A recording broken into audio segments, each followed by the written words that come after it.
Le terme woke est né dans le courant du XXe siècle aux États-Unis pour désigner les individus conscients des violences et des discriminations subies par les Noirs américains. Avant, le wokisme était un mouvement qui rassemblait les gens dits éveillés.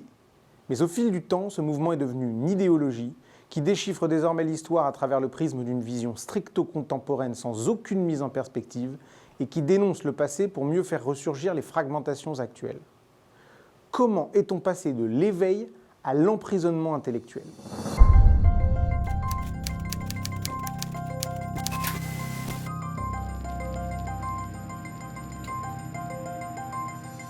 Le terme woke a été utilisé en premier par les Afro-Américains engagés dans la lutte antiraciste et notamment par Martin Luther King, qui exhortait les étudiants à rester éveillés et à être une génération engagée. Depuis, le mot s'est progressivement transformé et il renvoie désormais à une forme de fractionnement des citoyens, fondée sur leur origine, leur sexualité ou leur genre. Récemment, c'est le grec et le latin qui ont été les victimes du wokisme à l'université de Princeton aux États-Unis. En effet, l'université a officiellement annoncé que le latin et le grec ne seraient plus obligatoires pour les élèves en lettres classiques, car certains professeurs considèrent que la culture gréco-romaine a été complice, je cite, d'exclusion, d'esclavage, de ségrégation, de suprématie blanche et de génocide culturel. Ces professeurs oublient également que ces mêmes civilisations, et en particulier celles de la Grèce antique, ont été le berceau de la démocratie directe et de la justice. Jean-Michel Blanquer, ministre de l'Éducation nationale, a pris le contre-pied de cette décision en annonçant vouloir renforcer la coopération européenne autour du latin et du grec ancien et en ouvrant l'enseignement optionnel de ces deux langues aux lycéens de la voie technologique.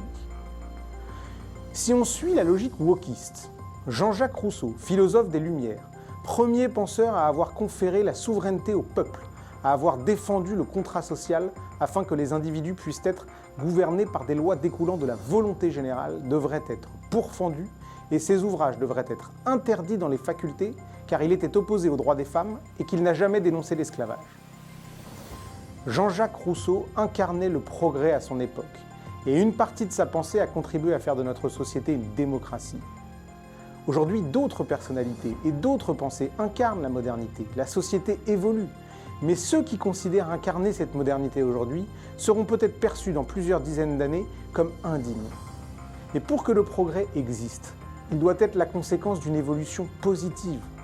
L'histoire est parfois dure, souvent cruelle, mais elle ne doit ni être remaniée, ni oubliée, mais au contraire, elle doit être assumée comme le parcours qui nous a menés à ce que nous sommes, avec son lot d'horreur et de progrès.